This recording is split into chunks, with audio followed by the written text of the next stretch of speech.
So it's Friday, which means a brand new episode of the Grand Tour, and of course the Grand Tour game. This is the last ever Grand Tour episode, ever, in terms of how we recognise an episode. So no in the tent action. There will be the occasional special, but not a full season as such. So quite sad, actually quite a sad ending, spoiler. But this is called Funeral for a Fool. I guess it's a funeral for the Grand Tour, which is quite upsetting. I think they've just decided Jeremy Clarkson, James May are getting quite, no offence, they're getting a little bit old now, and these can be quite intense, these episodes. So they're doing like the occasional one now. I think that's how it's working. Anyway, if you guys could be awesome and leave a like on this final episode, I would appreciate it. Yeah, let's jump into it. It's been quite the adventure.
Thank you. And coming up in this never-to-be-forgotten show, Richard operates a bat. James sits in a car humming. And I park outside a cathedral. Thank you so much. Welcome, sir. Now this is a bit of a Ford-based show because we were staggered to hear the other day that they're thinking of pulling the plug on the Mondeo. Now, this is enormous news. In Britain, losing the Mondeo is a bit like, well, losing the royal family. Yeah, and if that happened, someone would make a documentary about them. Quite, which is why we decided this week the Grand Tour should make a documentary about the passing of Ford's medium-sized family saloon. It's exciting stuff.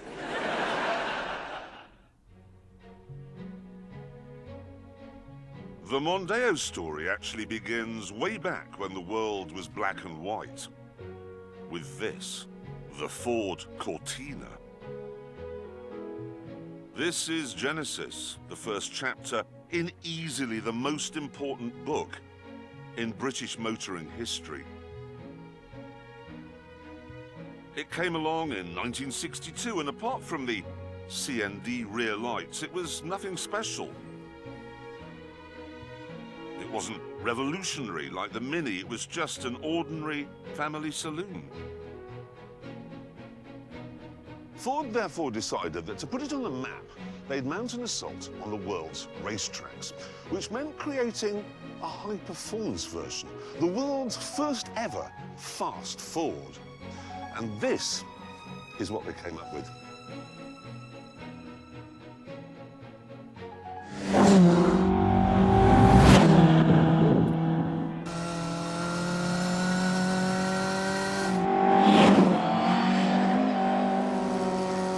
Life doesn't get much better than this. Cadwell Park, sunny day. Mark 1 Lotus Cortina. This thing is a riot. Yes, it's in the game. Lotus Cortina. Oh, this is a wonderful beast. I absolutely love this car. I know I keep getting excited about random cars being in the game, but believe me, there's a lot of like licensing issues and stuff. You can't just put the game into the car into the game and get away with it. Sometimes it's not quite that easy. There's loads of paperwork and stuff in the background, believe me. And a lot of cars get signed up to other games, and yeah, it's very complicated. So I would get very excited when I can actually drive a really cool car. A little bit wide there, a little bit wide again, it's fine. I'm just making my own racing lane. I was playing this game yesterday to finish off some of the golds I missed out on, and I drive so much better when I don't do commentary. I done it like all the events first time. Got a goal. I was like, oh, Keep going, keep going. okay then. Such a distraction. Well, perhaps this car's just tough to drive. We have about 15 seconds left here.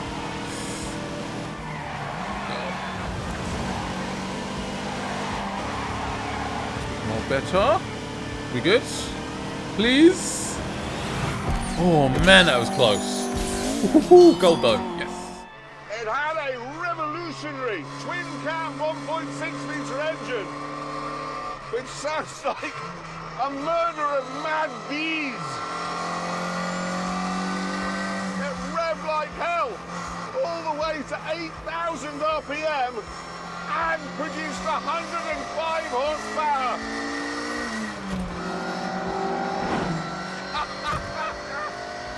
Oh, wow! The result was some spectacular performance. The road cars would do 108 miles an hour, and in race trim, that shot up to 145. That was the stuff of spaceships back then. And best of all, if you were really on it, it would lift the front wheel in the corners. On the downside, it didn't stop properly, and there was very little grip. So it was an oversteer mentalist. I mean, look at the tyres. They're skinny as hell. It's probably too much power for that chassis. I mean, it's not gonna... It's always gonna oversteer, isn't it? It always was gonna oversteer. Good start though. Good start, good start. Slow down a little bit. Oh, nice. That's what we want. 950 is quite a bit, so be a little bit careful. Nice and smooth. Nice and smooth. Need some speed, but not too much speed. Right, currently we are on target. That's good news for us. I think we slightly touch the grass and it's like, yep, we're going to stop this drift right now.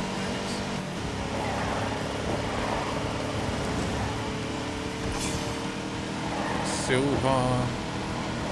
Is there any more corners coming up right now? I thought it was on target, but then all of a sudden there was no corners. There we go. I think Jeremy Clarkson's lost the plot. Just had the most random sounds.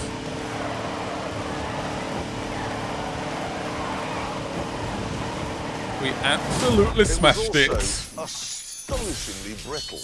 Autocar magazine ran one for a year, 29,000 miles, and in that time it needed 6 rear axles and 3 sets of rear suspension, and probably a whole load of new half shaft as well, because they were made from chocolate. But it didn't matter, because the Lotus Cortina wasn't designed to last a lifetime.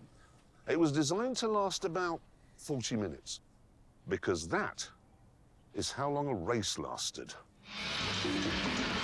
Back in the early 60s, saloon car racing in Britain was just about the most exciting motorsport the world had ever seen. Oh, 1 second. Where's my widescreen picture? So it's 2 laps. And we're currently second. Alright. So it's Clarkson, Hammond, Abbey, and May. And it does have a film grain on it, which I must admit is a little bit distracting. I've not put a foot wrong yet, but Hammond is flying. Absolutely flying. All right, you made your point. A combination of the handbrake and the brake. That film ring is very distracting. Very distracting indeed. As long as I get a gold. Come on, Hammond, keep up. Looks like Abby is now in second place. I mean, she is the pro driver. She put up some footage actually on her Twitter. The amount of stuff she had to do when she was racing, unreal. The amount of levers, and I was like, I can't do that. Clearly, I'm not ready to be a racing driver.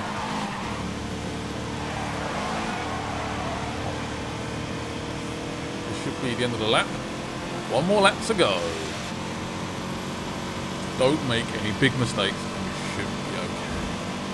Come on, come on. Don't take any risks. Oh. Hit a bunch of cones. Oh no, Abby's right behind me. What?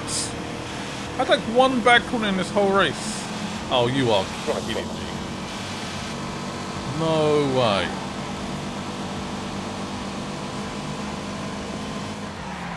Oh, great. That's fine, it's fine. Let's do something. I'm clearly feeling the pressure. It's just, my whole race is just collapsing.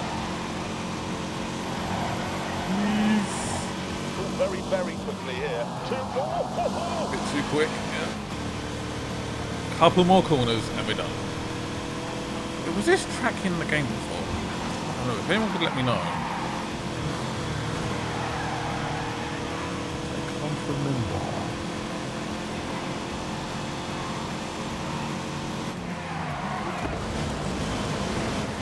All good. You saw nothing. Another gold in the bag. I want golds for all season. Massive American Fords would roar down the straights, and then in the corners, the army of minis would be right back at them. It was beautiful, snarly chaos. But when the dust settled, it was the Lotus Cortina that was doing the winning. It actually won the championship in 1964, and it didn't only shine on the tracks. In 1966, it won the RAC Rally of Britain. Is it time for a rally? I think it is. Okay, it's now proper black and white right now. And again, this is distracting. Very distracting. It's a cool idea though. I like it as a scene. And this is definitely not the Rally of Britain. It's nothing like Britain. I'm not here to judge. Damn it.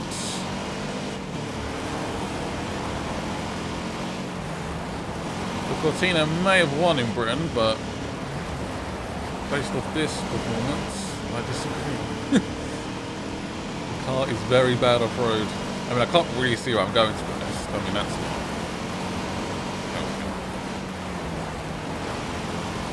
Oh, that was smooth. Smooth like butter. That was not. That was not.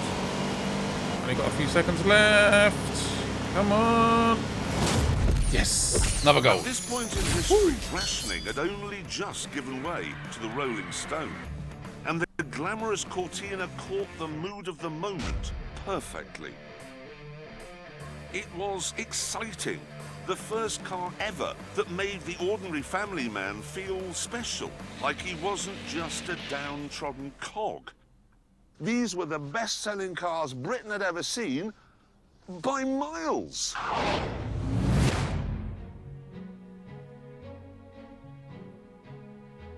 You joined me in Doncaster, outside my old school. And I remember very clearly coming out of that door one afternoon in 1969, skipping along here, coming round this gate post here, and I noticed that parked over there was a 1600E, an E in amber gold, just like that. Let me guess. Take a picture. Yes. And in it was my dad. And that was impossible. I can still remember now vividly how I felt. My knees actually buckled. I mean, the hairs on the back of my neck are rising now in exactly the same way as they did on that autumn day 50 years ago.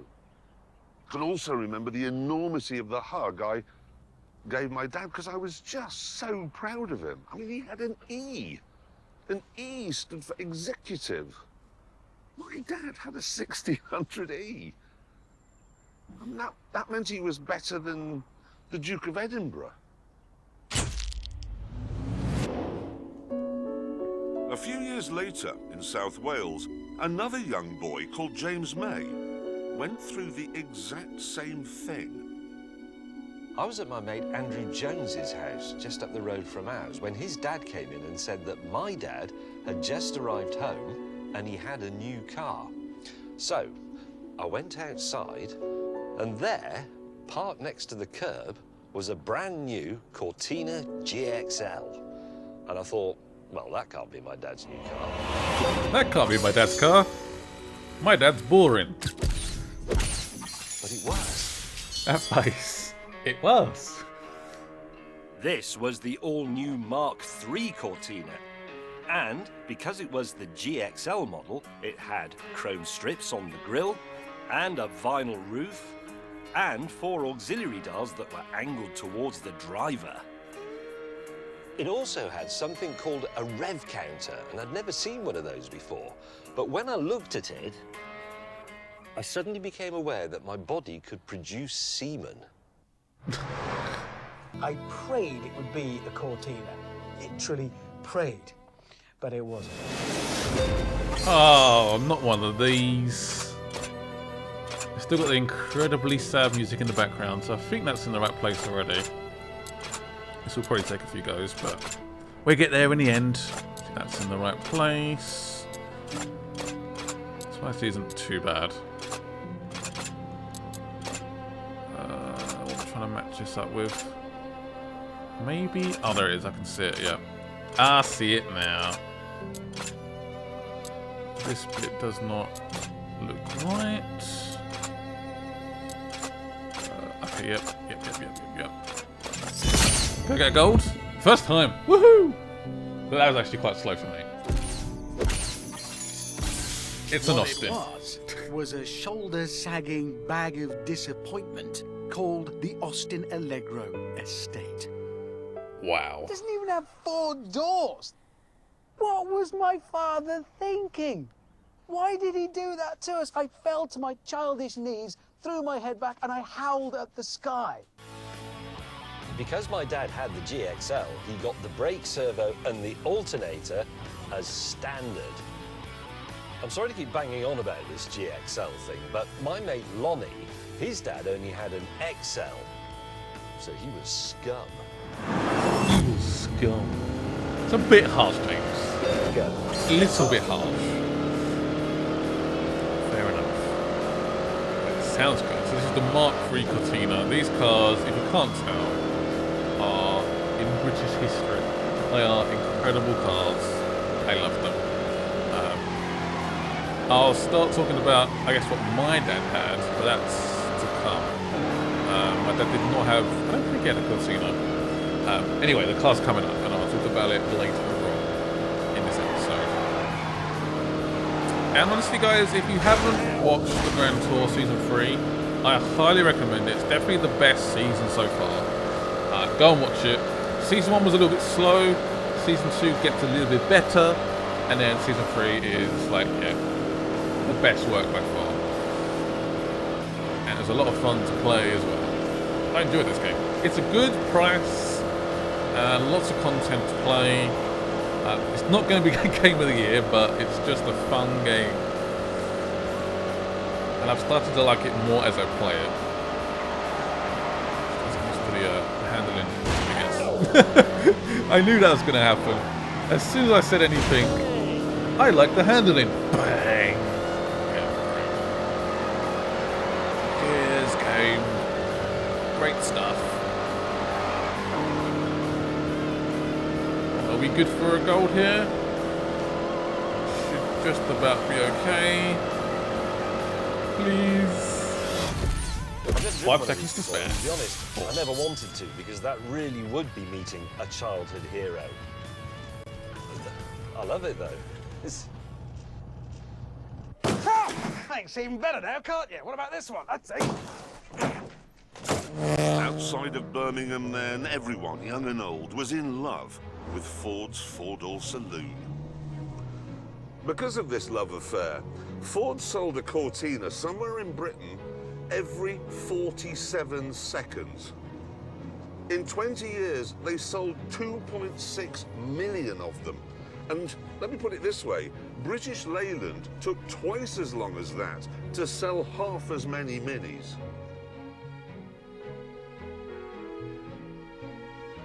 The Cortina then had become a part of the fabric of Britain. It was the nitrogen of our existence. But on the 22nd of July, 1982, Ford pulled the plug. And that was the end of that. Sad story, of course. But it's a great story. It goes on. You feel better? Yeah. Ford didn't give up on the idea of a multi-million selling medium-sized family saloon. They came up with a replacement. It was called the Sierra. Here is a picture of it. And to begin with, it was a bit of a lemon. It was. When it came out, everybody said they hated its kind of futuristic aerodynamic shape. They said it looked horrid, like a jelly mold. And then everybody worked out the aerodynamics didn't even work. Another problem was the motor trade hated it because that plastic front end, if you had a crash, it would boing back into shape, which was all brilliant, but you didn't know that everything behind it was actually smashed to pieces. Now, Ford decided there was only one way to get everybody to fall in love with its new mid-sized family saloon. It was something they'd done before. Make a fast version. What they came up with was this. The Sierra RS Cosworth. A car that could do 150 miles an hour.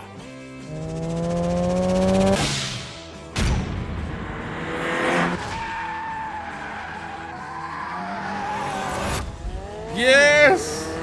It's in the game! Sierra Cosworth. Oh, baby. Oh, I'm so happy. Well, I used to do some drifting, apparently. And that's actually quite a lot of drifting.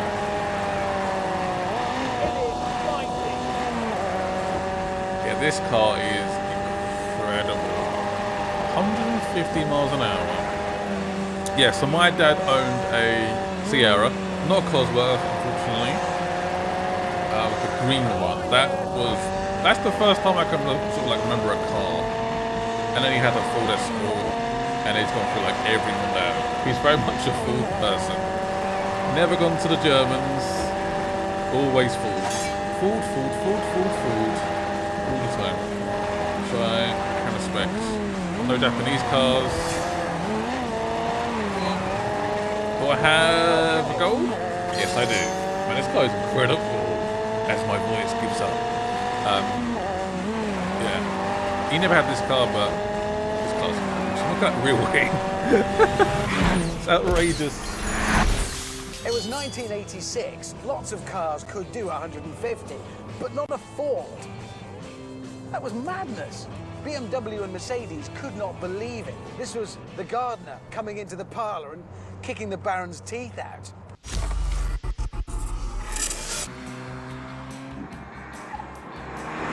To keep the road-going rocket ship pointing mostly in the right direction, it got beefed-up suspension, a limited-slip diff, and its most famous feature, that massive back wing. And that wing says everything about the Cosworth. Compared with grown-up things from Mercedes and BMW, it says, sod off. I don't care what you think about me. Is it time to race?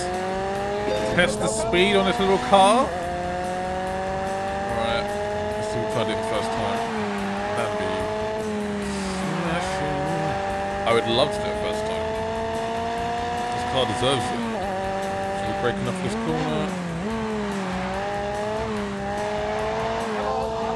That was smooth. That was smooth. Little family rocket. Yeah, unfortunately, these cars got stolen a lot. To the point where you could not insure them. So, yeah, like everything, bad people have to ruin it, don't they, for everyone? Just go and buy your own one! Yeah, unfortunately, the locking system was not ideal. You could walk up to them with a screwdriver, and yeah, you got a free car. It's basically how it worked. It's kind of terrifying. But we should be okay. We get a gold. Yeah, we got a gold. This is like a really bad mate. You know, the one you absolutely love, but nobody appreciates you hanging around with them. That was a pretty good time. Cosworth Under a turned minute. the Sierra into one of the most desirable cars on the planet. And because it only cost 17 grand, 6 grand less than a BMW M3, your local builder could have one. However, while everyone wanted Ford's latest working class hero, not everyone was prepared to pay for it. Things got so bad by the early 90s that the Sierra Cosworth was 5.5 times more likely to be stolen than any other car. There were numerous reports at the time of Cosworth owners receiving insurance quotes that were more than the value of the car, and eventually ensuring a Sierra Cosworth became not just expensive, but impossible. They were uninsurable. But by then, it didn't matter. The Sierra Cosworth had done its job, just as the Lotus Cortina had done 25 years earlier, by making an ordinary family saloon seem impossibly cool.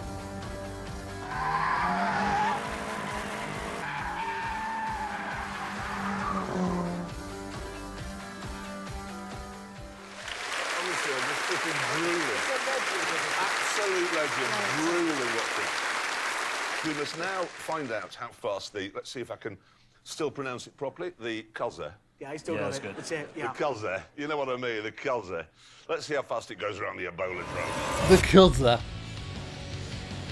Right, we have 1 lap for pure speed. Let's go. I did absolutely smash my last event with this car, so I'm fairly hopeful. Fingers crossed. I can absolutely nail it. I know Abby can do it. It's down to me.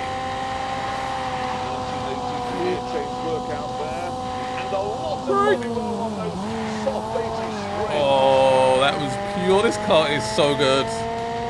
I want this car. I know someone could probably steal it, but I still want it.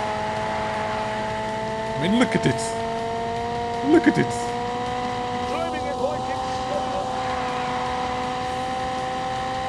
Driving like it's stolen, exactly. Pretty good it is, to be honest. I am pretty sure this car's been stolen, the actual car in the episode. It's probably one of my best laps I think I've ever done in this game. Wow. Absolutely smashed that lap. I was really expecting the full crossed up while crossing over. It does that 4-wheel drifting, same as the Lotus Cortina. That's what they do. Anyway, let's see now how quickly Abby got it round the Ebola drome, shall we? Let's find out the time. Oh, quicker than I thought. What? Well, it's faster than a Lamborghini.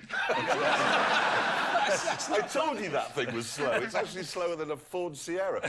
But the interesting thing for me there is it's quicker than a Ford Fiesta ST 200, and they both have the same power, don't they? About 200 horsepower. It did, yeah. I think what that goes to show is, despite all the improvements in suspension and tyres, you can't beat fitting something with a sodding great turbo. A massive turbo does the job. Anyway, can I get back to our documentary? Yes.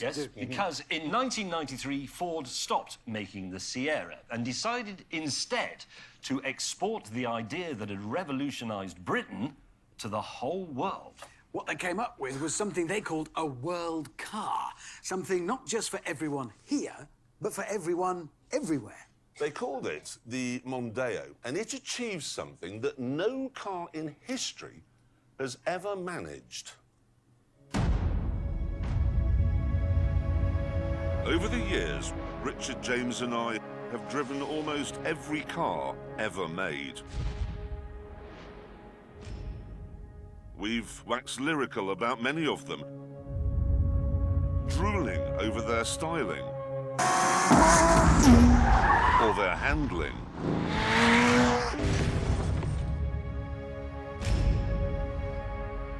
But incredibly, there is only one car that we all like.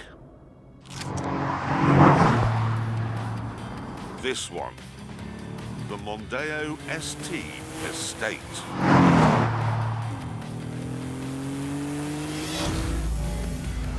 Oh yeah, Mondeo, come out to play.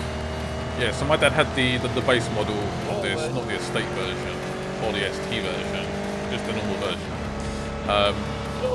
And he's gone through pretty much, I think, all the marks of the Mondeo.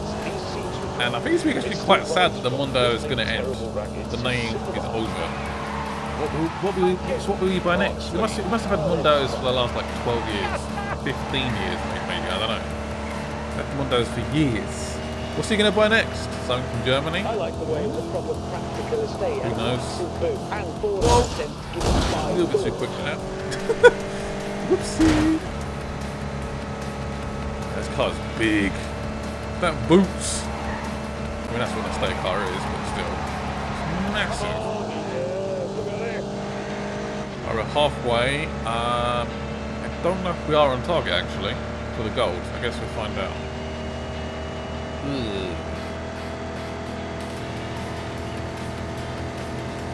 We will find out. We will find out.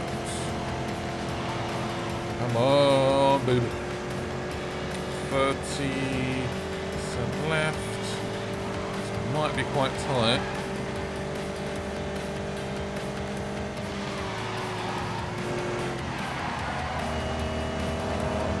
Get a goal first time, baby. I know you can do it. Ooh, we're good, we're good. V6 engine, 200 horsepower. 0-67 seconds, top speed 150. He didn't look it, but this was as quick as a Cosworth.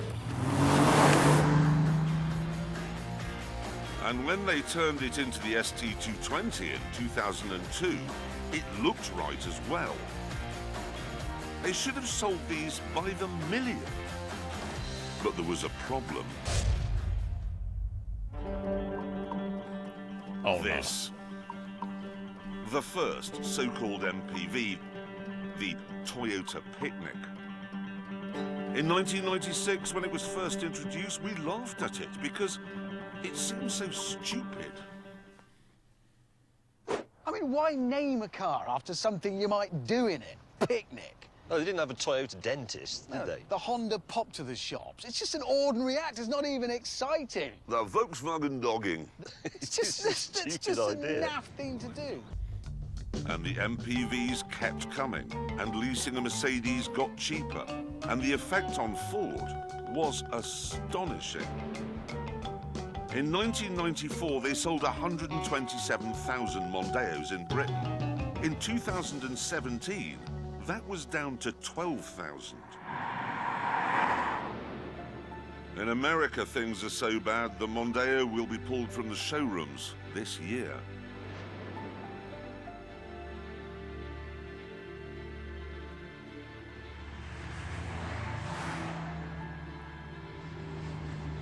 And it's predicted that soon after that, it'll go from the rest of the world as well. And when that happens, Britain will have lost much more than just a car. The Mondeo was never fancy or spectacular. It never won Le Mans. It was never awarded a Nobel Prize. It didn't write The Grapes of Wrath. It was just your mate, someone you enjoyed going to the pub with.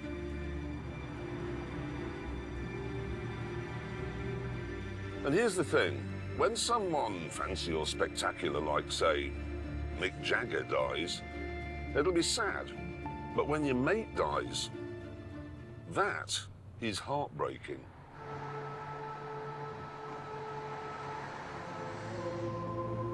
So, to give this car the send-off it deserves, we've booked Lincoln Cathedral.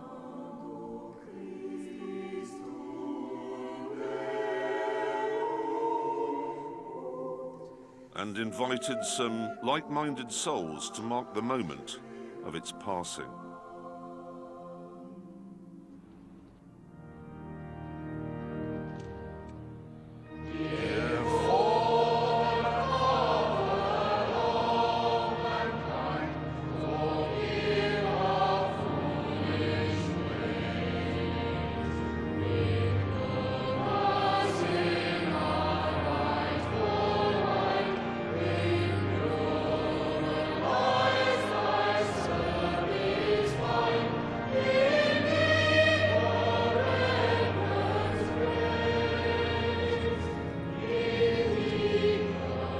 Get ready for what? What are we gonna do here? I guess take a picture. Yeah. Oh, what of? Oh. As far as I can zoom out. No. Great. Man. Oh, there it is. Okay, so that's where you want me to take it, is it? All right. That's random. Let's restart that. How was I supposed to know that was the frame you wanted? There we go. Random. There's one more scene to go, and that's it. Over.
Final picture. Oh. Gold. We did it. We did it. 14 out of 14. Yeah. Feels very sad. It is, it's very sad, and it's not the only British motoring institution that's coming to an end. We are. This is not just the last in the series. I mean, sorry, it's the show as you know it is actually ending with, you know, the track, audience, us three, and really badly fitting jackets every week. Well, this is the last one. It is. It is. And it's sad, but we have been doing it together for 17 years. Going back in my head, there's the cow on the Camaro. Yeah. The indestructible Toyota. Yeah. Oliver. Yeah. Beach buggies across the dunes. Yeah. I mean, that was... Driving down that ski, I was in there, driving down the ski slope in Colorado. That was one of the best things I've ever done. It's all been epic. Don't stop. What? Don't stop. Carry on. Please. Well,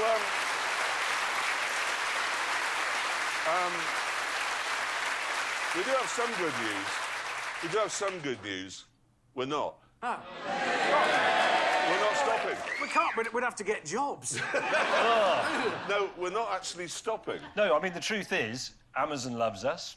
We love Amazon, so we'll carry on a bit. Yeah, well, stick around. The thing is, as I said, the show as you know it is ending, and that's very upsetting for us. You know, the audience and and this sort of thing and the track. But who'd like to see us doing more big adventures? Yeah.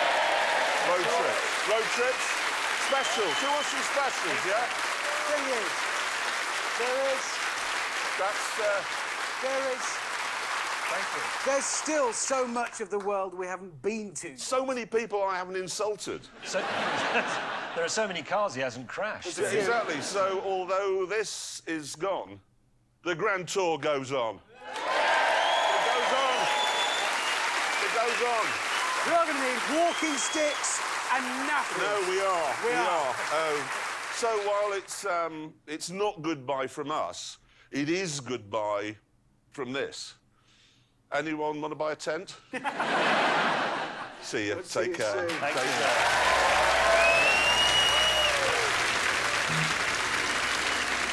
So it is, guys. That was actually quite sad.